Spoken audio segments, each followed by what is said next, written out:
ओम नमो भगवते वासुदेवाय। विष्णु भगवान की जय। माघ स्नान की जय। नमस्कार दोस्तों, मैं आपके सामने माघ स्नान की ऑडियो सुना रही हूँ। अगर आपको पसंद आए तो सुन लेना और मुझे कमेंट करके बताना कि कैसा लगा। माघ स्नान करने से मनुष्य को किसी भी प्रकार का शरीर में कोई रोग दोष नहीं रहता है। वैशाख मास में तथा कार्तिक मास में जप दान और तप बहुत फल देने वाले हैं, परंतु माघ मास में स्नान करने वाला मनुष्य राज्य और मुक्ति मार्ग को जानने वाला होता है। बोलिए विष्णु भगवान की जय। बोल गणपति गणेश महाराज की जय। विष्णु भगवान की जय। माघ महत्व की जय। माघ स्नान का पहला अध्याय।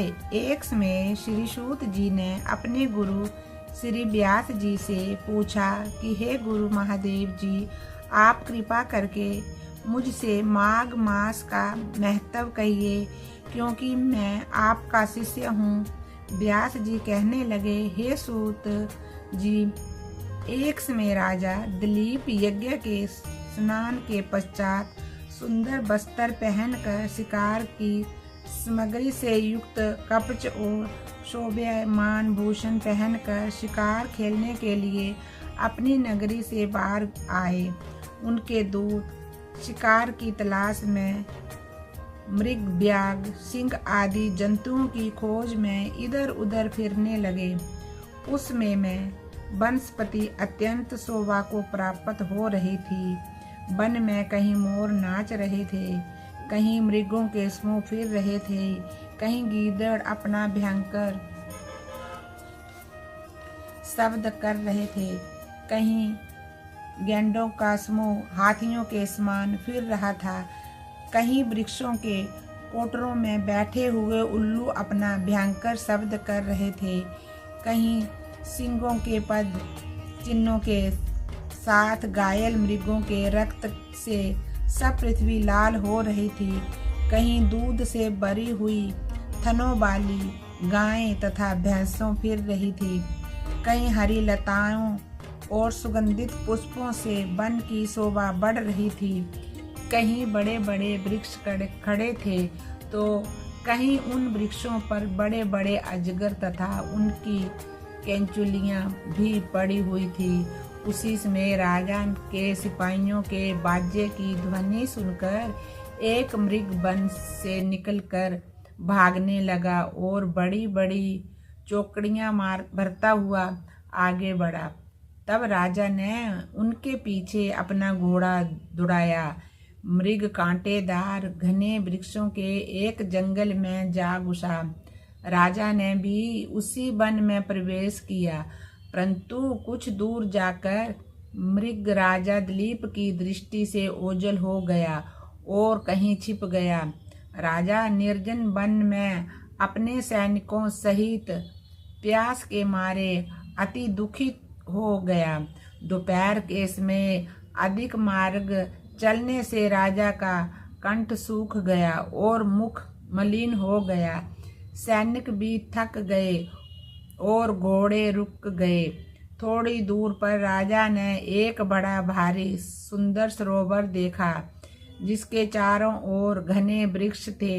स्वच्छ और सुंदर घाट बने हुए थे, बड़े बड़े फूल खिल रहे थे और कमल नीलम समान प्रतीत हो रहे थे।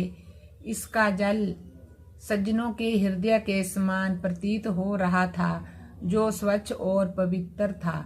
सरोवर का जल लहरों से बड़ा सुंदर लगता था। जल में अनेक प्रकार के जल जंतु, मछलियां आदि स्वच्छता से इधर उधर फिर रही थी। दुष्टों के चित्त जैसे निर्दय मगरमच्छ भी थे। किसी जगह लोभी के घर के समान सिमाल भी पड़ी हुई थी। जैसे विपत्ति में पड़े हुए लोगों के दुख को हरने वाले महादानी पुरुषों के समान ये सरोवर अपने जल से सबको सुखी कर रहा था। इस सरोवर को देख राजा दिलीप की थकावट दूर हो गई। जैसे मेघों को देखकर पपीहे की हो जाती है। राजा और सैनिकों ने वहां जल पिया और मध्य की संध्या करके भोजन आदि किया तथा रात्रि में भी राजा ने वहीं पर विश्राम किया और सैनिकों का पहरा लगा हुआ था, चारों ओर फैल गया। रात के अंतिम समय में शुक्रों के एक झुंड ने आकर पानी पिया। कमल के झुंड के पास आया।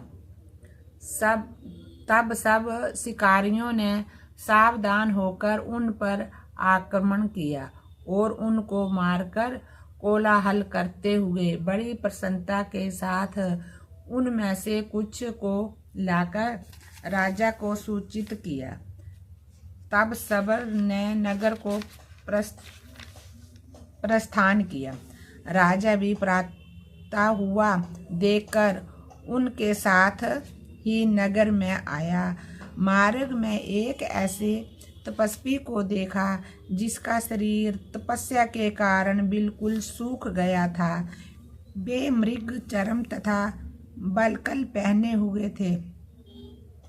नख, केश तथा रोम अत्यंत बड़े हुए थे।